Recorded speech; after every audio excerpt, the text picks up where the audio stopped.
जास्त काम केलं म्हणजे जास्त पैसे खाल्ले. पुन्हा तिथं जरांगे फॅक्टर आहे.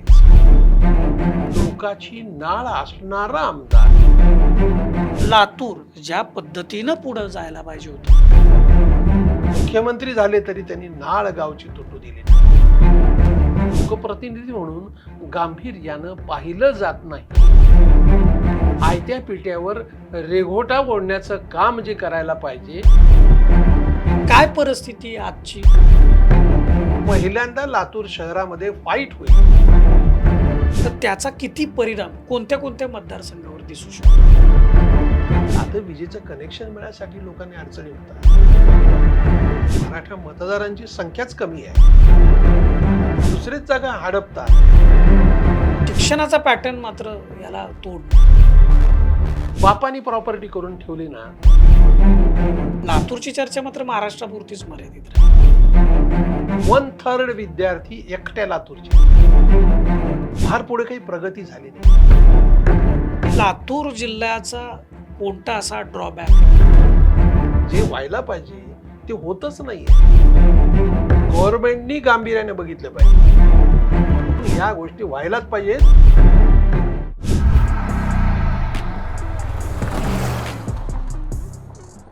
पोस्ट ग्रॅज्युएट डिग्री कोर्सच्या माध्यमातून परिपूर्ण राजकीय नेतृत्व घडवणारं आणि प्राध्यापक राहुल कराड यांच्या संकल्पनेतून साकारलेलं भारतातील पहिलं institute MIT school of government.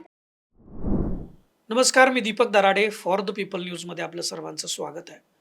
मंडळी, विधानसभा निवडणुकीच्या पार्श्वभूमीवरती आपण MIT स्कूल ऑफ गव्हर्नमेंट प्रस्तुत आमदार कसा असावा हे आपण जाणून घेतोय. महाराष्ट्रातल्या वेगवेगळ्या विधानसभा मतदारसंघामध्ये आपण जातोय, तिथल्या नागरिकांशी थेट बोलतोय, त्यांची मतं, त्यांच्या भावना, त्यांच्या संकल्पना. खरं तर आमदार कसा असावा ही फारसं विचारात न घेतलेली गोष्ट आहे. कारण आपण थेट मतदानाला जातो, मतदान कसं करतो त्याचं मी विश्लेषण इथं करणार नाही, ते सगळ्यांना माहिती आहे.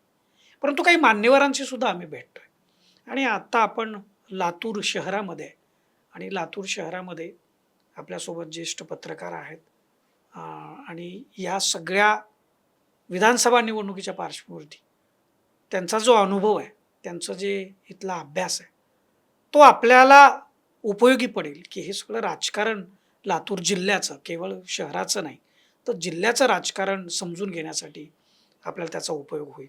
इथले प्रश्न समजून घेऊयात, इथल्या समस्या समजून घेऊयात, इथलं राजकारण समजून घेऊयात. भविष्याचा वेध घेत असताना नेमका आमदार कसा असावा हे आपण समजून घेऊयात. सर, आपलं मनापासून स्वागत आहे फॉर द पीपल न्यूजमध्ये. नमस्कार. एकूण म्हणजे आपण आता 1960 पासून या सगळ्या निवडणुकीला महाराष्ट्राची निवडणूक जर म्हटलं तर सामोरं जातोय आणि अनेक गोष्टी बदलल्यात, निश्चितपणे बदलल्यात, परंतु अनेक गोष्टी बदलण्याची पण गरज आहे. खरं आहे. लातूर हे अतिशय महत्त्वाचा विभाग मानला जातो. इथला लातूरनी म्हणजे महाराष्ट्राचं नेतृत्व केलेलं आहे. देशाच्या राजकारणामध्ये इथले नेते फार हिरिरीनं सहभागी झालेले होते, महत्त्वाच्या पदावरती होते. पण कुठंतरी असं वाटतं की लातूर ज्या पद्धतीनं पुढं जायला पाहिजे होतं तो वेग मात्र काही लातूरला पकडता आला नाही. काय कारणं असतील, काय विषय आहेत, काय प्रश्न आहेत? भौगोलिक स्थान तर आहेच, परंतु त्याच्यावर मात करता येते, पण ती विल पॉवर पाहिजे नेतृत्वामध्ये. तुम्ही काय सांगाल? तुम्ही विचारलात म्हणून दोन्ही तिन्ही संदर्भ सांगतो. एक, लातूरचे सर्वात ज्येष्ठ हे शिवराज पाटील चाकूरकर, की ज्यांनी लातूरचे ते नगराध्यक्ष राहिले, इथले आमदार राहिले, 7 वेळा ते खासदार राहिले लातूर लोकसभेचे. केंद्रामध्ये ते गृहमंत्री राहिले, राज्यपाल राहिले, सभापती राहिले आणि त्यांनी एक दर्जा ठेवलेला होता, राजकारणाचा दर्जा. तो देशभर नाही, आंतरराष्ट्रीय पातळीवरची त्यांची प्रतिमा. त्यानंतर दुसरं व्यक्तिमत्व माजी मुख्यमंत्री डॉक्टर शिवाजीराव पाटील निलंगेकर. एखाद्या मतदारसंघाचा तुम्ही जो म्हणाला टायटलच आपला आहे आमदार कसा असावा, त्या आपल्या मतदारसंघामध्ये गावं किती आहेत, कोणत्या गावामध्ये किती गावामध्ये DP आहेत, रस्ते किती आहेत, तलाव किती आहेत, तोंडपाठ माहिती. तोंडपाठ कधी गेले की कुठल्या साली काय केलं असं तोंडपाठ ते सांगत असत. शेवटपर्यंत त्यांनी आपल्या मतदारसंघाची खडानखडा माहिती असलेलं व्यक्तिमत्व. मुख्यमंत्री झाले तरी त्यांनी नाळ गावची तुटू दिली नाही. आणि तिसरं व्यक्तिमत्व माजी मुख्यमंत्री विलासराव देशमुख. तर विलासराव देशमुख तर सगळा महाराष्ट्र त्यांना ओळखतो. त्यांनी आपल्या मतदारसंघामध्ये म्हणजे असं लोक सांगतात की पहिल्यांदा ते आमदार झाल्यानंतर काही गावामध्ये बसेस सुरू करायच्या होत्या. तर बस सुरू करताना ते त्या बसमध्ये बसले. कुठल्या गावातून सुरू करायची आहे, कोणत्या बाजूला ती वळताना नीट वळती की नाही, झाडाला काही लागत नाही ना, लोकांना त्रास होत नाही ना, हे स्वतः पाहणं, असं लोकाची नाळ असणारा आमदार. म्हणजे लोकाभिमुख नेतृत्व होतं असं म्हणता येईल हे म्हणजे सगळं. किती ग्रेट हो, की एकदा असं झालं की ते लातूरच्या 7 मजली म्हणून इकडे इमारत आहे आमची, इथली जिल्हा बँक आहे हम्म. आणि अगदी टॉप मजल्यावरती आग लागली. रस्त्यावरनं जाणाऱ्या माणसाने ती आग पाहिली आणि त्याला अग्निशामक दलाला सांगावं वाटलं नाही, पोलिसांना सांगावं वाटलं नाही, कलेक्टरला सांगावं वाटलं नाही. त्यांनी खिशातला मोबाईल काढला आणि थेट मुख्यमंत्री विलासराव देशमुखांना फोन केला की असं असं 7 मजलीच्या वरच्या इमारतीला आग लागली. विलासराव देशमुखांनी SP ला सांगितलं. असं थेट कुठल्याही सामान्य माणसाला वाटणं की येस माझा फोन, माझी जबाबदारी काय, कळवलं पाहिजे आणि थेट तो आपल्या प्रतिनिधीला सांगतो. असा संपर्क असणारं हे लातूर. आणि तुम्ही जे विचारलं की त्याचा वेग कमी होण्याचं कारण काय काय असतं माहितीये का, बापानी प्रॉपर्टी करून ठेवली ना, पोरं कष्ट करत नाहीत. हा सर्वत्रिक अनुभव आहे सगळ्यांच्या, तुमच्या माझ्या घरातलाही हाच अनुभव आहे. कष्ट करायला लागले ना तर त्याला कळतं त्याचं महत्व काय. अगोदर आमच्या पिढ्यांनी सगळं करून ठेवलंय आणि त्यामुळं आयत्या पिट्यावर रेघोटा ओढण्याचं काम जे करायला पाहिजे ते देखील नीट केलं जात नाही. जो आता स्वाभाविक आहे, सगळं जुन्या पिढीचं नव्या पिढीत येईल असं नाही, पण अपेक्षा असते ना लोकांची. म्हणजे एकेकाळचं असणारं आमचं हे जे लातूर आहे ना, आता लातूरमध्ये रस्त्याचा प्रश्न आहे, वाहतुकीचा प्रश्न आहे, विजेचा प्रश्न आहे, पाण्याचा प्रश्न आहे, स्वच्छतेचा प्रश्न आहे. या प्रश्नांकडे लोकप्रतिनिधी म्हणून गांभीर्यानं पाहिलं जात नाही, असं सामान्य लातूरकरांच्या मनातली खंत आहे. आणि हे होण्याचं कारण असं की समोर विरोधकच नाही आहे. मग समोर विरोधक नसेल तर त्या कुठल्या आमदाराला वाटेल की मी गांभीर्याने घ्यायला पाहिजे, कारण मग कुठलाही माणूस असला तर मीच निवडून येणार आहे ना. त्यामुळे लोकांचे प्रश्न जर सुटले नाही तर मला घरी जावं लागेल, अशी ज्याला भीती असते तो माणूस कॉशियस असतो. ही आमच्या इथली मुख्य अडचण आहे लातूर शहर विधानसभा मतदारसंघातली. तर यावेळची जरा विधानसभा टफ वाटते, लातूर चर्चेत आहे बऱ्याचदा. म्हणजे आता लातूर जिल्ह्याचा जर आपण विचार केला, जिल्ह्यातल्या राजकारणाविषयी थोडंसं मला तुमच्याकडून जाणून घ्यायचं आहे की लातूर जिल्ह्यामध्ये 6 विधानसभा मतदारसंघ. बरोबर. काय परिस्थिती आहे आजची आणि येणाऱ्या निवडणुकीमध्ये कोणती आव्हानं त्याच्यामध्ये असतात? बघा, तर या वेळेला 6 विधानसभा मतदारसंघ आहेत. लातूर शहर, लातूर ग्रामीण, औसा, निलंगा, उदगीर आणि अहमदपूर. आता या मतदारसंघातलं प्रारंभी आपण लातूर शहर आणि लातूर ग्रामीण. लातूर शहरातून अमित देशमुख हे आमदार आहेत. लातूर ग्रामीण मधून धीरज देशमुख, अमित देशमुखांचे कनिष्ठ बंधू हे आमदार आहेत. मागच्या वेळी धीरज देशमुख यांनी शिवसेनेचे उमेदवार सचिन देशमुख यांचा अनामत रक्कम जप्त करून 1,00,000 मतांनी ते निवडून आले होते. ती त्यावेळची मॅनेज निवडणूक होती. आता या वेळेला शहरामध्ये आता अपेक्षित नाव असं आहे डॉक्टर अर्चना पाटील चाकूरकर. हे शिवराज पाटील चाकूरकरांच्या सुनबाई आहेत. त्यामुळे पहिल्यांदा लातूर शहरामध्ये फाईट होईल आणि हा जो लातूर शहर मतदारसंघ आहे तो अल्पसंख्याक बहुल आहे, हा मराठा बहुल नाही आहे. अच्छा. आणि त्याच्यामुळं की सहजपणे निवडणूक जिंकली अशी स्थिती या वेळेला राहणार नाही. अमित देशमुखांना ही निवडणूक गांभीर्याने घ्यावी लागणार. लातूर ग्रामीण मध्ये 2 नावं चर्चेत आहेत. एक आहेत शंकर भिशे आणि दुसरे आहेत विद्यमान आमदार रमेश कराड विधान परिषदेचे. पण त्यांची 2 वर्ष टर्म अजून शिल्लक आहे. आता भाजप काय करतं माहिती नाही, पण या वेळेला धीरज देशमुखांना टस्सल राहील. औसा विधानसभा मतदारसंघ आहेत. त्यात अभिमन्यू पवार हे भाजपचे मागच्या वेळेला निवडून आले होते. या वेळेला महाविकास आघाडीतर्फे कदाचित काँग्रेस किंवा शिवसेनेला जर जागा गेली तर माजी आमदार दिनकर माने यांना उमेदवारी मिळण्याची शक्यता अधिक आहे. एकूण मराठा म्हणजे जरांगेचं जे आंदोलन आहे हो. त्या आंदोलनाचा परिणाम म्हणून त्यातले बहुतांश लोकसभेला जे चित्र बघायला मिळालं की सगळ्या जरांगे फॅक्टर जो आहे तो महाविकास आघाडीच्या बाजूने होता. त्यामुळं त्या मतदारसंघामधली लढत ही अतिशय तुल्यबळ होईल असा अंदाज आहे. निलंगा विधानसभा मतदारसंघात संभाजी पाटील निलंगेकर हे आता 5व्यांदा निवडणूक लढवत आहेत. 3 वेळा ते निवडून आलेत. बरं. त्यांनी माजी मुख्यमंत्री शिवाजीराव पाटील निलंगेकर यांचा पराभव केला होता. त्यानंतर त्यांचे काका अशोक पाटील निलंगेकर यांचा पराभव केला होता. आता यावेळेला काँग्रेसने नवीन चेहरा लोकांच्या समोर आणलाय. तो आहेत अभय साळुंखे. बरं. हे पूर्वी मनसेत होते, पुन्हा शिवसेनेत, पुन्हा काँग्रेसमध्ये. आक्रमक माणूस आहे, तरुण आहे मुलगा आणि उत्तम बोलतो. पण त्यांची पार्श्वभूमी जी आहे ती आक्रमक आहे. एका माहिती अधिकार कार्यकर्त्यांवरती त्यांनी मारहाण केली, त्यामुळे त्यांच्यावर 307चा गुन्हाही नोंद आहे. बरं. पण ही निवडणूक चांगली रंगेल असं आत्ताचं चित्र आहे. फक्त त्या भागामध्ये विलासराव देशमुखांच्या 2 मुलांना उमेदवारी मिळते, तर शिवाजीराव निलंगेकरांच्या एका मुलाला उमेदवारी काँग्रेसने का दिली नाही असा एक असंतोष आहे. त्याचा परिणाम काय होतो माहिती नाही. असा प्रश्न तिथं जनतेमध्ये विचारला जनतेमध्ये जातोय. आता विचारला जातोय. बरं. बरं. त्यानंतर उदगीर विधानसभा हा राखीव मतदारसंघ आहे. या मतदारसंघातून अजितदादा गटाचे संजय बनसोडे हे निवडून आलेले आहेत, क्रीडा मंत्री राहिलेत बरं. आणि त्यांनी त्या भागामध्ये अतिशय मोठं काम केलंय. पण होतं काय की जास्त काम केल्यानंतर देखील अडचणी असतात. तसं त्या मतदारसंघामध्ये त्यांच्याबद्दल जास्त काम केलं म्हणजे जास्त पैसे खाल्ले असा त्यांच्यावर आरोप केला जातो आहे. आणि त्यांच्या विरोधामध्ये शरद पवार गटाकडून भाजपचे माजी आमदार 2 वेळा राहिलेले सुधाकर भालेराव यांना उमेदवारी दिली आहे. बरं. त्यानंतर आता अपक्ष म्हणून विश्वजित गायकवाड निवडणूक लढवणार आहेत असे संकेत आहेत. शेवटपर्यंत काय होते माहिती नाही. त्यामुळे तिकडची निवडणूक देखील तुल्यबळ होईल. पुन्हा तिथं जरांगे फॅक्टर आहेच. अहमदपूर विधानसभा मतदारसंघामध्ये अजितदादा गटाचे आमदार बाबासाहेब पाटील हे निवडणुकीच्या रिंगणामध्ये आहेत आणि त्यांच्या विरोधात उभे राहणारे विनायक पाटील हे शरद पवार गटाकडून आहेत.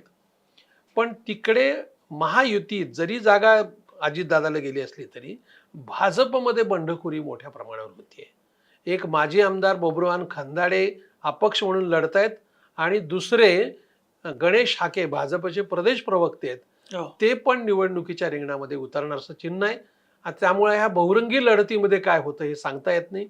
साहीच्या साही मतदारसंघाच्या निवडणुका ह्या तुल्यबळ आहेत, एकतर्फी अजिबात नाहीत.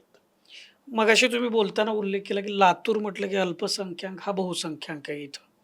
पण असे किती मतदारसंघ आहेत की जिथं लिंगायत समाजाची संख्या जास्त आहे? हा एक माझा प्रश्न आहे. आणि मराठा आंदोलनाचा जो विषय तुम्ही केला तर त्याचा किती परिणाम कोणत्या कोणत्या मतदारसंघावर दिसू शकतो? मराठा आंदोलनाचा परिणाम सगळ्याच मतदारसंघात आहे. पण लातूर शहर मतदारसंघामध्ये मराठा मतदारांची संख्याच कमी आहे. बरोबर. त्यामुळे तेवढा हा परिणाम होणार नाही. म्हणजे अल्पसंख्याक बहुल मतदारसंघ म्हणाल तर केवळ लातूर शहर.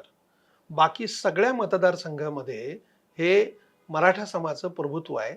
त्यातही औसा विधानसभा मतदारसंघामध्ये 27% मराठा आहेत तर 23% लिंगायत आहेत. बरं. तिकडे लिंगायतांची संख्या देखील तुल्यबळ आहे. त्यामुळे मराठा समाजाचा परिणाम तर सगळ्याच मतदारसंघामध्ये आहे. पण लिंगायत बहुल मतदारसंघ हा आमच्याकडचा औसा आहे आणि काही प्रमाणात मग उदगीरमध्ये लिंगायत समाज आहे, निलंग्यामध्ये आहे. निलंगा विधानसभा मतदारसंघातील शिरूर, अंधपाळ आणि देवणी या 2 तालुक्यामध्ये लिंगायत समाजाची संख्या मोठी आहे.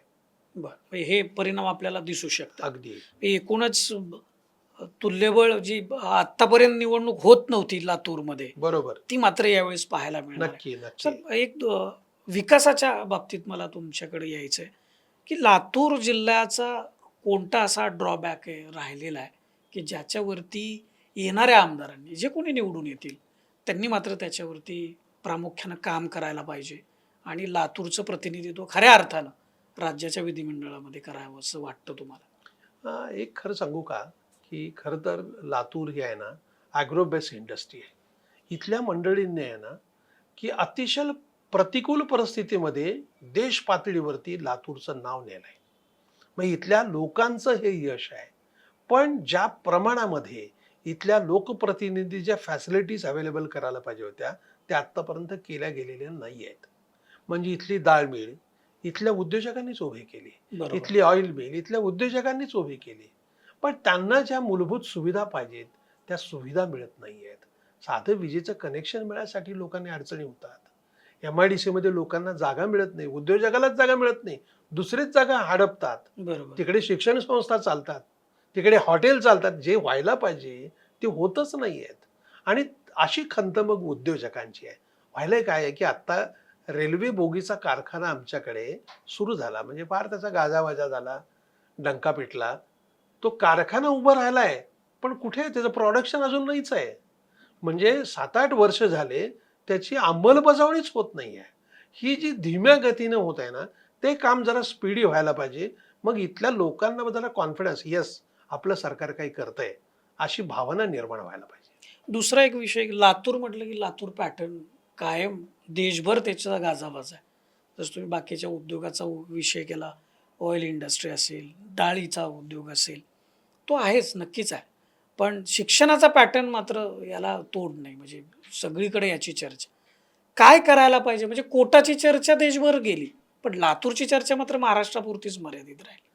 काय करायला पाहिजे? तुम्ही सुविधा तुम्ही म्हणता. फार छान प्रश्न विचारलात दराडेजी. बघा, लातूर एक छोटं गाव आहे हो, महाराष्ट्रातल्या बॉर्डरचा जिल्हा आहे, कर्नाटकच्या सीमेलगतचा. आणि काही नाही आहे, स्वतःच्या बळावर आणि स्वतःच्या जिद्दीवर गेल्या 30-35 वर्षात इथल्या शिक्षण संस्था असतील, इथले शिक्षक असतील, इथले पालक असतील, विद्यार्थी असतील, ह्यांनी मेहनत करून आपली एक वेगळी प्रतिमा निर्माण केली आहे. आता महाराष्ट्रातल्या सगळ्या लोकांना, म्हणजे लातूर ही फॅक्टरी म्हटलं जाते. ऍक्च्युली कसं की फॅक्टरी शब्दाचा अर्थ काही फार बरा नाही आहे, पण अतिशय मेहनतीने इथल्या म्हणजे लोकांनी, आपण त्याला पॉझिटिव्हली घेऊ. म्हणजे इथल्या लोकांनी गुणवत्ता सिद्ध केली. इथले शिक्षण संस्था जशी आहेत, इथले क्लासेस आहेत, यांनी फार नाव केलंय. आता काय झाले माहितीये का, हे जे काही करतायत हे पुन्हा स्वतःच्या बळावर आहेत. यांच्यासाठी कुठे इन्फ्रास्ट्रक्चर आहे? अहो, म्हणजे एका एरियामध्ये जिथं खरे इंडस्ट्रियल इस्टेट होती तिकडे सगळे या शिक्षण संस्थांच्या गोदामामध्ये क्लासेस चालू आहेत, खाजगी क्लासेस वगैरे. खरं तर व्हायला काय पाहिजे, एक वेगळं शहर, फक्त शिक्षण तिथं दिलं जाईल, वसतिगृह असतील तिथे, समजा खानावळे, सगळ्या व्यवस्था असलेलं एक वेगळं लातूर उभं राहायला पाहिजे. विलासराव देशमुखांच्या मनात हे स्वप्न होतं, पण दुर्दैवाने ह्या विषयामध्ये फार पुढे काही प्रगती झाली नाही. हे जर केलं गेलं ना तर नक्की लातूर पुढे जाऊ शकतं. अजून दुसरा विषय काय आहे की लातूर मधल्या इतकं मोठं शिक्षणाचा विषय असताना आमच्याकडे एम्स का नाही, आमच्याकडे IIT का नाही? हे व्हायला पाहिजे ना. अहो, जिथं संपूर्ण महाराष्ट्रातल्या वैद्यकीय महाविद्यालयातले जे प्रवेश घेतात शासकीय आणि खाजगी, हो, हो. 1/3 विद्यार्थी एकट्या लातूरचे आहेत. हो, म्हणजे जे पुण्या मुंबईला शिक्षणासाठी जाण्याचा ओघ असतो, हो हो, तो 11वी-12वीला लातूरकडे पूर्ण असतो. लातूरला असतो. म्हणजे हे फार कौतुकास्पद आहे 50,000 लातूरच्या पेक्षा अधिक विद्यार्थी लातूरमध्ये येतात, शिकतात. म्हणजे हे जे होत आहे ना, काय झालंय की हे आमचे जे प्लस पॉइंट्स आहेत ना, ह्याच्याकडे खरं तर गव्हर्नमेंटनी गांभीर्याने बघितलं पाहिजे. म्हणजे गव्हर्नमेंटनेच बघण्याचा विषय, बघितलं ज्यावेळेस पाहिजे. इन्फ्रास्ट्रक्चर काय होत आहे की चा विषय दुर्दैवाने येतो. आपल्या इथल्या लोकप्रतिनिधी भांडून मागे लागून सगळे सत्ताधारी विरोधक एकत्र होऊन या गोष्टी व्हायलाच पाहिजेत. महाराष्ट्र सरकार, केंद्र सरकारपर्यंत पाठपुरावा करायला पाहिजे, पण हे होताना दिसत नाही. सर, मगापासून तुम्ही अतिशय पोटतिडकीनं लातूरचा विषय मांडला. राजकारण कमी आणि विकासाचं तुम्ही जास्त बोललात, ते जाणवत होतं. आपण वेळ दिला त्याबद्दल धन्यवाद. आपला हा महाराष्ट्र दौरा जो आहे, MIT स्कूल ऑफ गव्हर्नमेंट प्रस्तुत आमदार कसा असावा, आपण समजून घेतोय आमदार कसा असावा. पण ते समजून घेताना आजूबाजूची परिस्थिती, सामाजिक प्रश्न, आर्थिक प्रश्न, शिक्षणाचे प्रश्न हे समजून घेतलं तर आपल्याला आपला लोकप्रतिनिधी कसा असावा याचं उत्तर कदाचित मिळू शकतं. लातूरचा विषय आहे, सरांनी सांगितलं की आपल्याला 2-3 विषय दिलं: डाळ उत्पादन, ऑइल उत्पादन, म्हणजे त्याचं मॅन्युफॅक्चरिंग होणं, आणि सगळ्यात महत्त्वाचं शिक्षणामध्ये असलेली लातूरची ओळख. काय व्हायला पाहिजे होतं आणि काय झालं नाही आणि काय होऊ शकतं, ह्या तिन्ही गोष्टीवरती सरांनी मार्गदर्शन केलेलं आहे. कदाचित आपले होणारे लोकप्रतिनिधी याच्याकडे डोळसपणे बघतील आणि मनापासून निर्णय घेऊन याच्यावरती अंमलबजावणी करतील, सरकारलाही याच्यावरती काम करायला भाग पाडतील अशी अपेक्षा करूयात. आणि आपला हा दौरा असाच पुढं सुरू राहील. फॉर द पीपल न्यूज सोबत तुम्ही राहा आणि आमच्या चॅनलला सबस्क्राईब करा, फॉलो करा, लाईक करा. कॅमेरामन रोहित वनकटेसह मी Deepak Darade, for the people news, Latur.